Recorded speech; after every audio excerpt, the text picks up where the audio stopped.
ఒక్కసారి కొమ్మూరి గోల్డ్ కి కాల్ చేయండి. తాకట్లో ఉన్న మీ బంగారాన్ని విడిపించి మార్కెట్ ప్రైస్ కి వాళ్ళు కొనుక్కుని మిగతా డబ్బులు మీకు ఇచ్చేస్తారు. హాయ్ హలో నమస్తే, వెల్కమ్ టు మనం టీవీ. నేను మీ చార్మి. మనం టీవీ ఉన్నది మన కోసం. సో బ్రేకింగ్ చూడొచ్చు. కంప్లీట్ గా ఇరాన్ అండ్ ఇజ్రాయెల్ మధ్యలో జరుగుతున్న యుద్ధం గత కొద్ది రోజుల నుంచి కొనసాగుతుంది. అయితే కొన్ని గంటల క్రితం ఇజ్రాయెల్ కి సంబంధించి ఇరాన్ అదే విధంగా యుఎస్ఏ ఒక్కసారిగా బాంబుల దాడి చేసిన విషయం అందరికీ తెలిసింది. అయితే 30 ప్రాంతాలలో ఈ బాంబుల దాడి చేయడం గత కొన్ని సంవత్సరాల కిందట ఇలాగే ఇరువైపుల నుంచి బాంబు దాడులు, అదే విధంగా ఎంతో ఆస్తి నష్టం, ప్రాణ నష్టం కూడా జరిగింది. అప్పుడు దాని తర్వాత చిన్నగా మాట్లాడుకొని ఆ విషయానికి సంబంధించి సద్దుమడిగింది. కానీ మళ్ళీ అదే రిపీట్ అవుతుంది. కానీ ఈసారి జనాలు ఎవరు టార్గెట్ అనుకుంటున్నారు? పెద్దవాళ్ళు కాదు, చిన్నపిల్లలకి సంబంధించి ఓ స్కూల్లో ఆ బాంబు దాడి జరగడంతో అందులో ఒక ఇంటర్నేషనల్ మీడియాకి సంబంధించి అక్కడి నుంచి వస్తున్న న్యూస్ పరంగా చూసుకుంటే 40 మందికి పైగా చనిపోయినట్టుగా తెలుస్తుంది.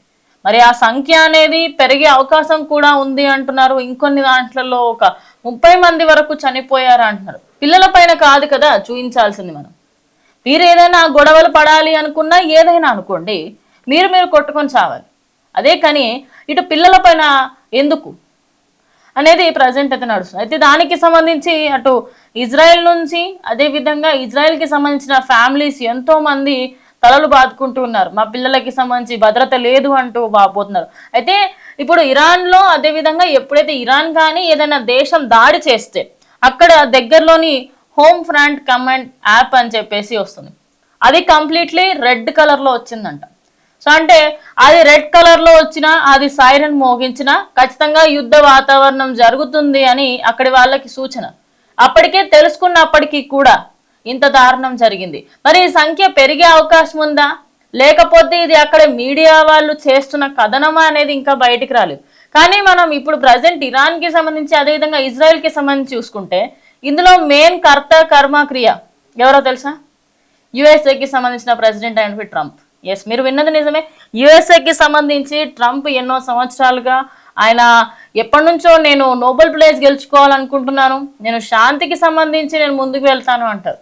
శాంతికి సంబంధించి ముందుకు వెళ్ళాలి అనుకునే వ్యక్తి ఒక్కరోజు కూడా శాంతి మాటలు మాట్లాడు, ఎప్పుడు కూడా అశాంతి వైపే ఆయన ఎక్కువగా మక్కువ చూపిస్తుంటాడు. మరి ఈ వ్యక్తికి సంబంధించి నేను ఏమనాలి?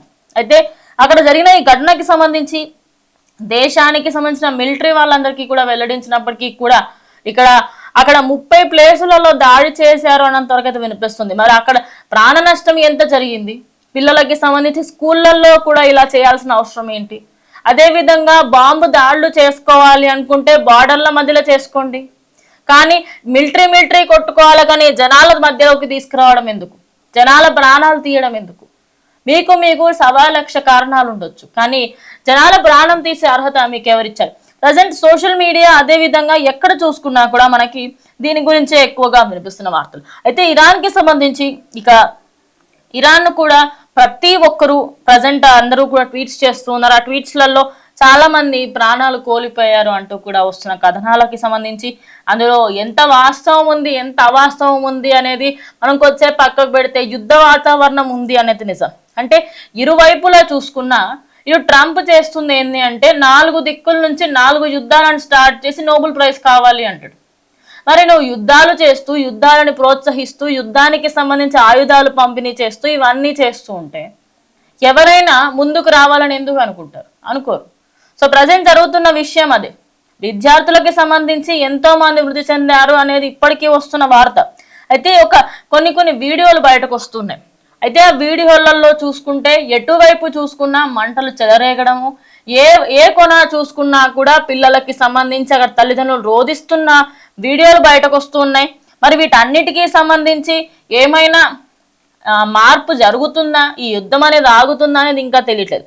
అదే కాకుండా క్యాప్షన్స్లలో చాలా మంది రాసుకొస్తుంది ఏంటంటే ఇజ్రాయెల్ వైమానిక దళంకి సంబంధించి పశ్చిమ ఇరాన్ వందలాది లక్షల ఎకరాలలో ధ్వంసం చేసినట్టుగా తెలుస్తుంది. అదే కాకుండా ఇరాన్కి సంబంధించి ఇజ్రాయెల్కి సంబంధించి కొన్ని ప్రాంతాలలో కొన్ని వీడియోస్ అయితే వైరల్గా మారుతున్నాయి. ఆ వీడియోలలో చూసుకుంటే అసలు ఎంత దారుణమైన వాతావరణం ఉంది ఏంటనేది మనం ఒకసారి చూసుకోవచ్చు. ఒక స్కూల్ని అయితే అటాక్ చేయడం జరిగింది.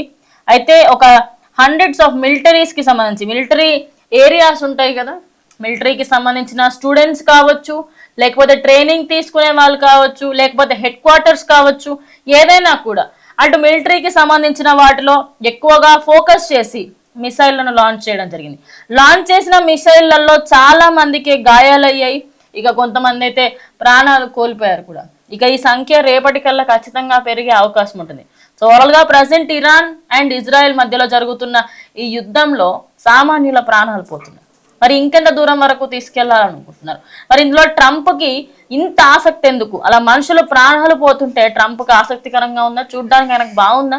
ఏం జరుగుతుందనే తెలియదు. కానీ ప్రజెంట్ చూసుకుంటే ఇజ్రాయెల్ ఇరాన్ మధ్యలో జరిగిన ఈ యుద్ధంలో చాలా మంది చిన్నారుల ప్రాణాలు పోయాయి. మరి ఆ చిన్నారులకి సంబంధించి వాళ్ళ ఆత్మ అంత శాంతి చేకూరాలని మనం అందరం కూడా కోరుకుందాం. సో ఈ ఇరాన్ అండ్ ఇజ్రాయెల్కి సంబంధించి మీరేమనుకున్నారు? ఈ యుద్ధం ముగుస్తుందా లేకపోతే ఇంకా కొనసాగుతుందా? ఖచ్చితంగా కమెంట్ చేయండి.